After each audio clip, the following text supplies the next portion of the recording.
여러분 어릴 때 만화 좋아하셨나요?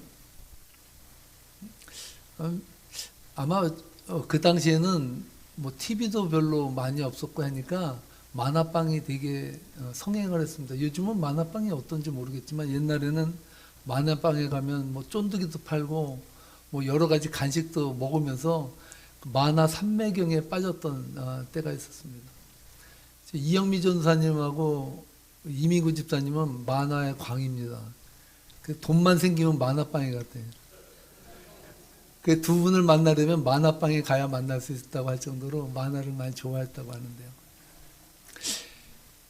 제가 본 만화 중에서 흥미롭고 아주 지금까지 거의 한 45년 가까이 된 세월 동안에도 지금도 잊혀지지 아니하는 만화가 하나 있습니다. 그 만화는 바로 이연세 씨가 지은 만화인데요. 그 만화의 제목이 들깨까치라는 제목의 단행본 만화였습니다. 이 만화에 보면요, 주인공 까치와 그의 친구들이요 외딴 섬에서 지내는데 뭐 할 수 있는 게 별로 없는데 축구공이 하나 생겼습니다. 그 공으로다 맨날 같이 노는 거예요.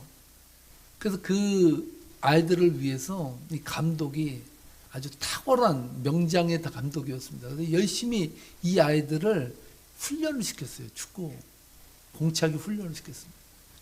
그 얘들이 얼마나 잘하는지 너무나도 잘해가지고요. 서울에 가서 대회를 여는 거기까지 올라간 거예요. 놀랍지 않습니까? 그 서울로 딱 올라가니까 많은 독지가들이 시골의 섬마을의 아이들이 공으로 축구를 해가지고 서울까지 입성했다는 소식을 듣고요. 그 아이들에게 축구화와 유니폼을 선물로 줬습니다. 얘네들이 처음으로 유니폼을 입어본 거예요. 유니폼을.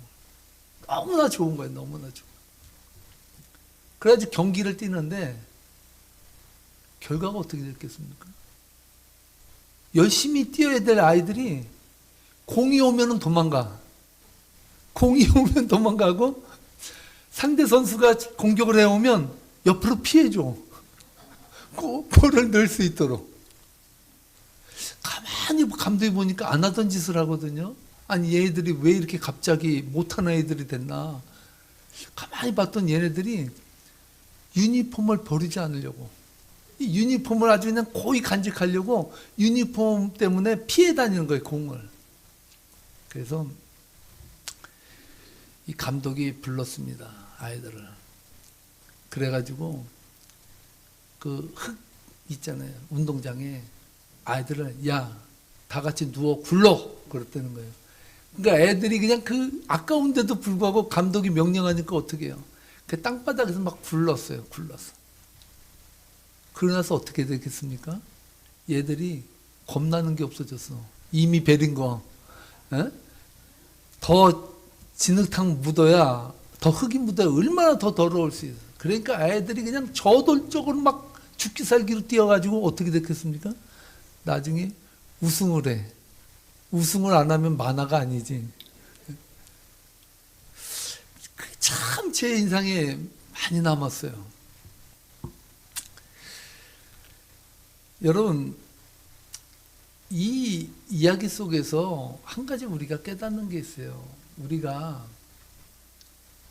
언제 우리가 두려움을 느끼냐, 언제 무서움을 느끼냐. 그건 다른 게 아니에요. 내가 가지고 있다라고 생각할 때, 내가 소유하고 있다고 생각할 때 우리는 두려움을 느낍니다. 그 에릭 프롬이 소유냐 존재냐에서 이런 말을 합니다. 소유의 의미를 두고 살아가는 사람은 소유가 자기 자신이라고 생각하는 거예요. 쉽게 얘기하면 이 세상을 살아가면서 재산이 나의 인생이라고 생각하면 그 재산이 나의 인생처럼 재산을 위해서 살아가게 되는 거예요. 인간은. 그래서 명예나 재산이나 모든 것을 잃을까 봐 두려워하는 마음으로 산다는 거예요. 사람은. 소유에 집착하는 사람들은 삶 속에서 두려움으로 살 수밖에 없는 이유를 설명해 주고 있습니다. 오늘 본문 말씀을 보면요, 야곱이 외삼촌 라반의 집에서 나올 때 많은 소유를 거느리고 옵니다. 근데 저는요, 이 32장의 말씀과 창세기 28장의 말씀이 비교되는 거예요. 여러분, 창세기 28장에는 어떤 말씀이 나옵니까? 야곱이 형 에서의 칼날을 피해서 도망자의 신세로 막 도망가는 거예요. 오늘 본문 말씀 보면 야곱이 형 에서를 피하여 하란으로 갈 때 지팡이 하나만 들고 갔다라고 얘기해요. 지팡이. 가지고 있는 건 지팡이 하나야. 오죽하면 여러분 잠을 자는데 벽에가 없어가지고 어떻게 합니까? 돌을 벽에 삼아 잤다고 말하고 있어요. 11절 말씀 함께 읽어보겠습니다. 한 곳에 이르러는 해가 진지라 거기서 유숙하려고 그곳에 한 돌을 가져다가 베개로 삼고 거기 누워 자더니, 한 돌을 삼아 베개 삼아서 잤다라는 거예요. 오지가 없으면 여러분 돌로 베서 돌을 머리에 베고 자본 적 있습니까? 저는 그냥 땅바닥에 잘 거예요. 돌에 어떻게 잡니까? 너무 힘든 일이죠. 그러나 오늘 본문을 보면 이야기가 달라져요. 규모가 달라졌습니다. 야곱의 소유는 자타공인할 정도로 부자가 되어버렸어요. 형 에서를 만나러 가면서 자기보다 먼저 종을 앞세워 보냅니다. 쉽게 얘기하면 뭡니까? 야곱이 종을 고용해서 살았다는 거예요. 요새 말로 말하면 찐부자였다는 거죠. 찐부자. 그리고 종들에게 에서에게 말할 것을 지시합니다. 4절로 5절 말씀인데요. 이렇게 지시합니다. 함께 읽겠습니다. 그들에게 명령하여 이르되 너희는 내 주 에서에게 이같이 말하라. 주의 종 야곱이 이같이 말하기를 내가 라반과 함께 거류하며 지금까지 머물러 있었사하며 내게 소와 나귀와 양떼와 노비가 있으므로 사람을 보내어 내 주께 알리고 내 주께 은혜 받기를 원하나이다 하라 하였더니, 쉽게 말하면 라반에게 이렇게 말하는 거예요. 내가 외삼촌 라반의 집에 가가지고 대박 났습니다. 그 종들에게 그렇게 말하라는 거예요. 내가 노비와 양떼와 재산이 많아졌다는 걸 얘기해서 이 재산의 얼마를 당신에게 줄 수 있다라고 소스를 좀 흘리라는 거예요. 흘리라고. 괜히 잘못될 것 같으니까 예방 차원에서 먼저 보내고 얘기를 했다는 거예요.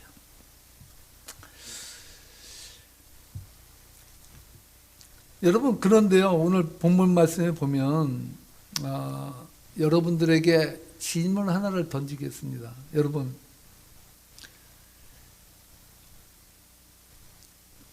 에서의 칼날을 피해 도망가던 가진 것 없던 야곱과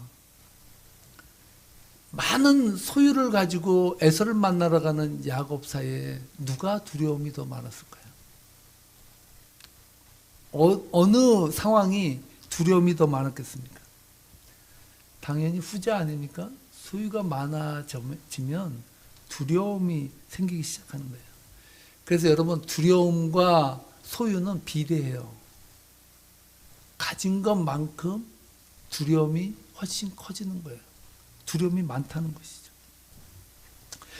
다니엘 카너먼요, 생각에 관한 생각을 썼는데 그 책에 보면은 손실, 회피, 편향이라는 단어가 나옵니다.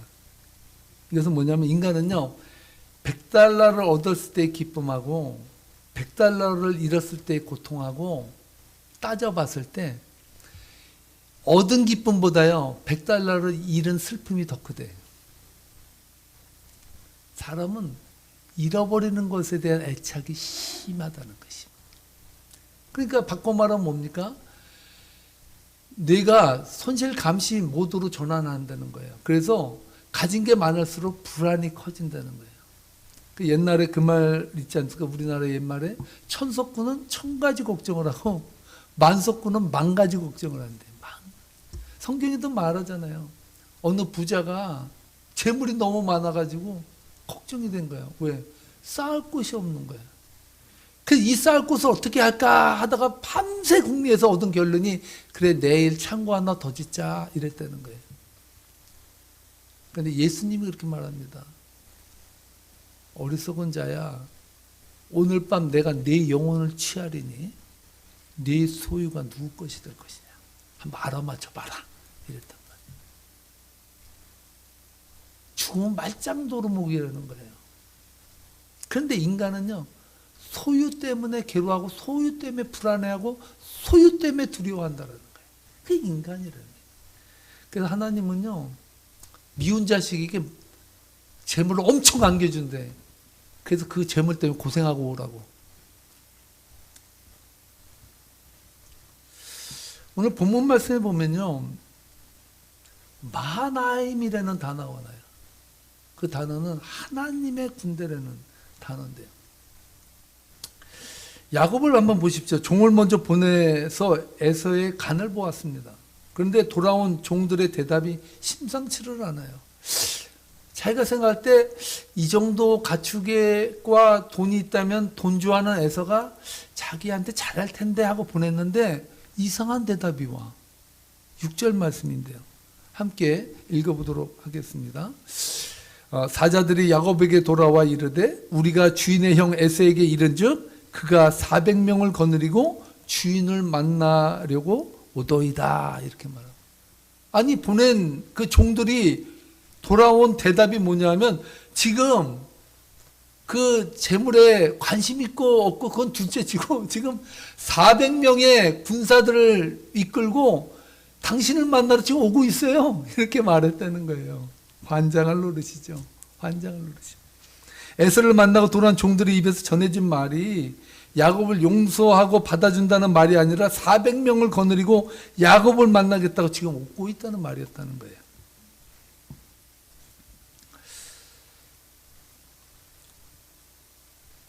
여러분 같으면 어떤 마음이 들겠습니까? 왜 와요? 왜? 400명을 거느리고 왜 올까요? 환영식을 해주기 위해서?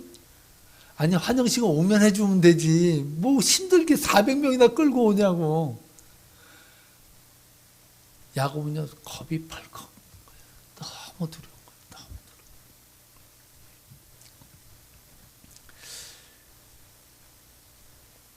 여러분, 이신전심이라고 우리 마음이나 야곱의 마음이나 같아요. 나라도 내가 야곱이라도 두려워했을 것 같아요.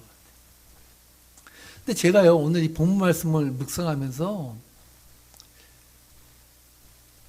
1절로 2절 말씀이 제 눈에 확 들어왔습니다.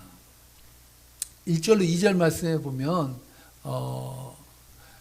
이렇게 말하고 있습니다. 1절로 2절 말씀 보면 야곱이 길을 가는데 하나님의 사자들이 그를 만난지라.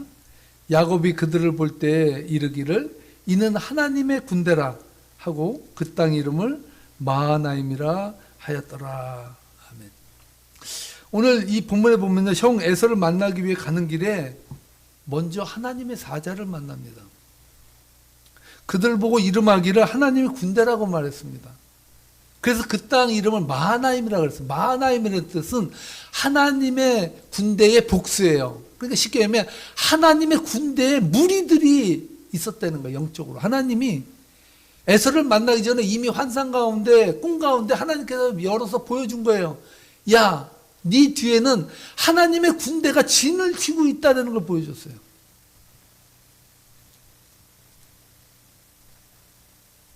야곱이 형 에서를 만나기 전에 하나님은 야곱의 눈에 하늘의 군사들이 야곱과 가족을 보호하고 있다는 사실을 먼저 말씀해 줬다는 거예요. 여러분, 얼마나 대단한 백입니까? 여러분, 이 세상에 대단한 백이 누굽니까? 어떤 사람 그래요? 대통령이 하사한 시계만 가져도 동네에서 여러분 그것만 이렇게 들고 다니는 거 보셨어요?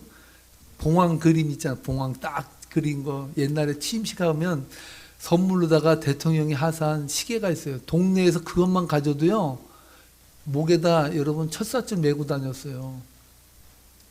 그 백이라고. 그것도 알지도 못해. 사실은 그냥 어디서 누구 건네서 받았죠. 근데 여러분, 세상에서 가장 큰 백이 무슨 백일까요? 하나님 백이죠. 하나님 백. 네? 하나님이 내가 널 지켜줄게 이렇게 하고 딱 도장을 찍어주셨어요. 그런데 야곱은 어떻습니까? 불안해. 그래도 불안해. 그래도.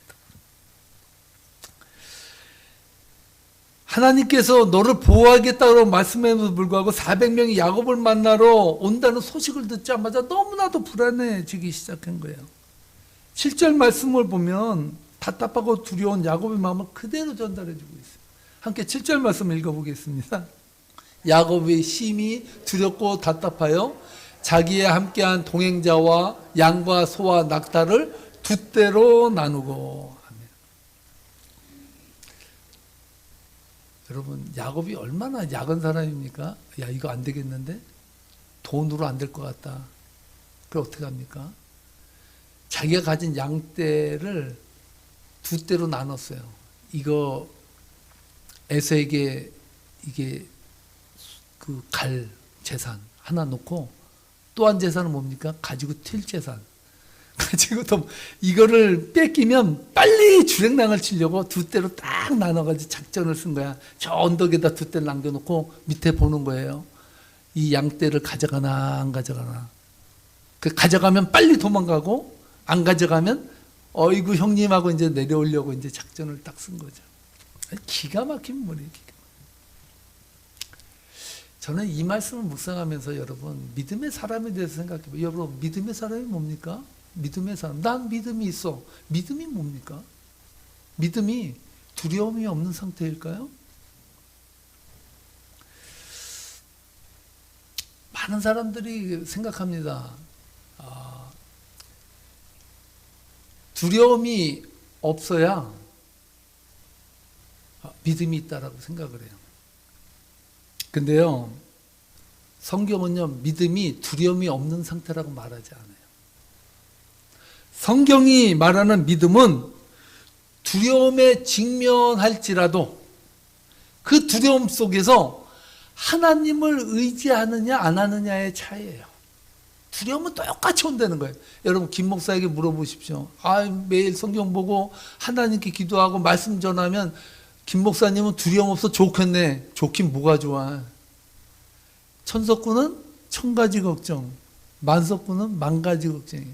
저는 제 걱정 플러스 성도들의 걱정까지 저는 짊어지고 살아요. 그러니까 여러분 김 목사 좋다 그러지 마요. 좋은 거 하나도 없어. 이것도 주님께서 저에게 진 멍해라고 생각해서 지지. 여러분 내려놓고 싶을 때가 왜 없겠어요? 두려워요. 저도 두렵다고. 그런데 여러분 두려움이라는 것이 왜 중요한지 알아요? 두려움은요 원초적인 원시적인 생존 본능이에요. 하나님이 인간을 창조할 때요 두려움을 느끼도록 그렇게 감각에 반응하도록 그렇게 만들었어요. 인류가 진화하며 생존을 위해 발달시킨 가장 강력하고 원시적인 알람 시스템이 두려움이래요. 왜 그런지 아세요? 여러분 뱀인지 밧줄인지 잘 몰라요. 그런데 밧줄을 뱀이라고 생각하고 도망치는 사람이 뱀이 밧줄이라고 생각하고 잡는 사람보다 위험에 직면할 확률이 적대. 그래서 인간은요 두려움에 대해서 반응하도록 만들었어요. 왜? 그게 생존 전략이야. 생존하기 위해서는 두려움을 느껴야 되는 거예요. 그게 정상인 거예요. 정상. 그러니까 여러분 난 두려움이 있어. 나 믿음이 없나? No. 그거는 믿음하고 관계가 없어요. 누구나가 다 두려움은 가져요. 그거로 믿음을 평가하지 않아요. 두려움은 누구나 엄습한다는 거예요. 그런데 하나님은요 야곱에게 이미 내가 너와 함께 하고 있다는 사실을 하나님의 군대를 통해서 보여주셨지만 야곱은 자신을 만나러 오는 400명의 사람을 이끌고 에서가 온다는 그 소식을 듣고 너무 두려워서 사시나무 떨듯이 떨고 있다는 거예요. 그래서 여러분 오늘 7절로 8절 말씀에 보면 야곱이 이렇게 말합니다. 함께 읽어보겠습니다.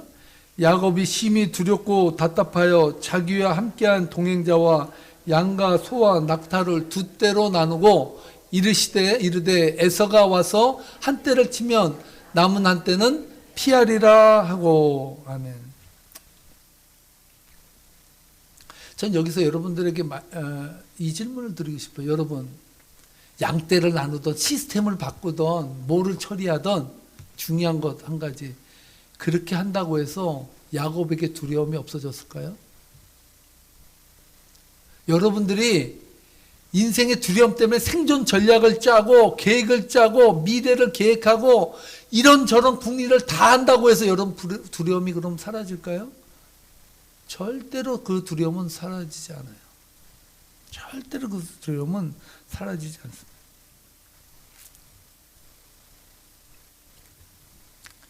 오히려 중요한 것은요, 하나님의 사람은 나에게 두려움이 닥칠 때, 나에게 불안이 닥칠 때, 그 불안을 어떻게 나는 대처하고 바라보고 그것을 해석할 것인가에 그리스도인들은 눈을 들어야 된다는 거예요. 두려움이 밀려오는 것이 중요한 것이 아니라 그 두려움을 내가 어떻게 해석하고 받아들이고 반응하고 적용하느냐가 중요하다는 거예요. 여기서 가장 중요한 게 있어요. 우리가 두려움이 생기고 불안이 생기고 우리의 인생 가운데 파도가 치고 어려움이 닥칠 때 그 닥치는 파도 속에서 가장 중요한 거 한 가지 따라하시 바랍니다.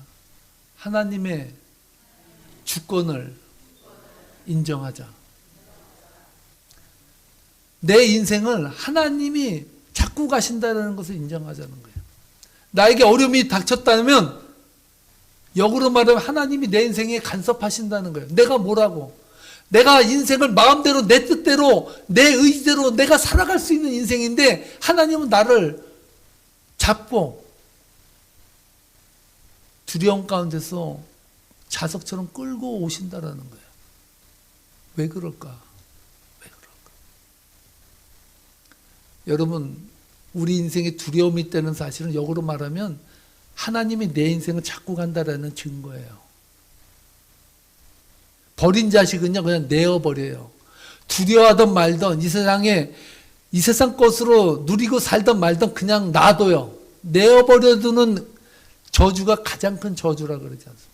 하나님은 하나님을 사랑하는 자, 하나님이 사랑하는 자에게 간섭하신다는 거예요. 하나님이 이끌어간다는 거예요. 그래서 그 두려움과 어려움을 통해서 하나님의 주권을 인정하도록 우리의 입술을 통해서 하나님이 찬양받도록 우리의 입술을 열기를 원하신다는 사실.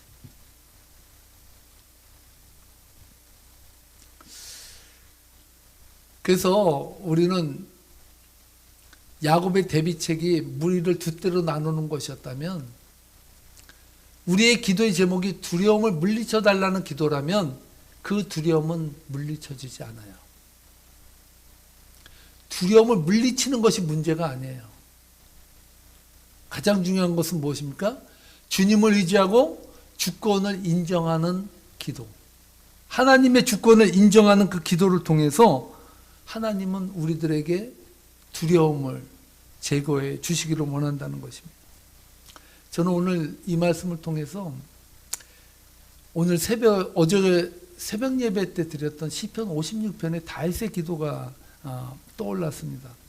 다윗이요 사울의 칼날을 피해서 블레셋 땅 가드로 들어갔는데, 가드라는 도시로 갔는데 이 가드가 어떤 땅입니까?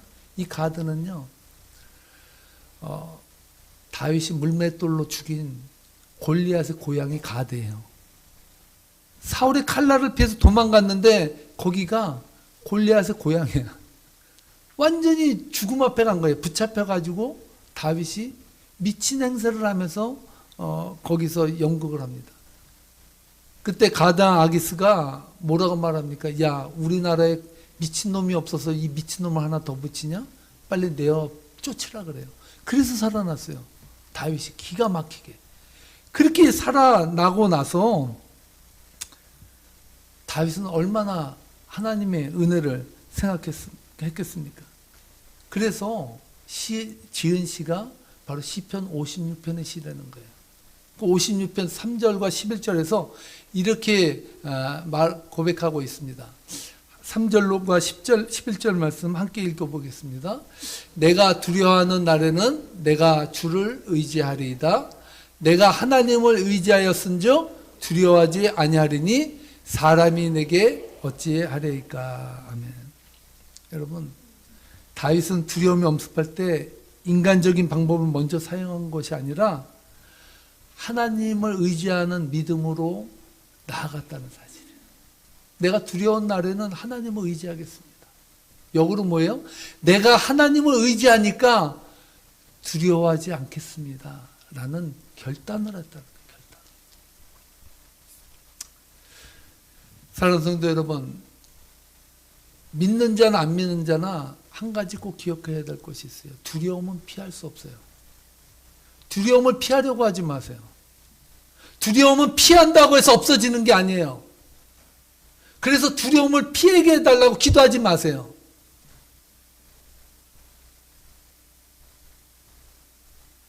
이렇게 기도해야 된다는 거예요. 하나님, 내가 주님을 의지하겠습니다. 따라하시 바랍니다. 하나님, 내가 주님을 의지하겠습니다. 야곱처럼 양떼를 두 떼로 나누고 시스템을 바뀌고 차원을 다르게 하고, 이게 중요한 것이 아니라 두려움 앞에서 나는 주님을 의지하겠습니다라는 결단을 하나님 앞에 고백하라는 거예요.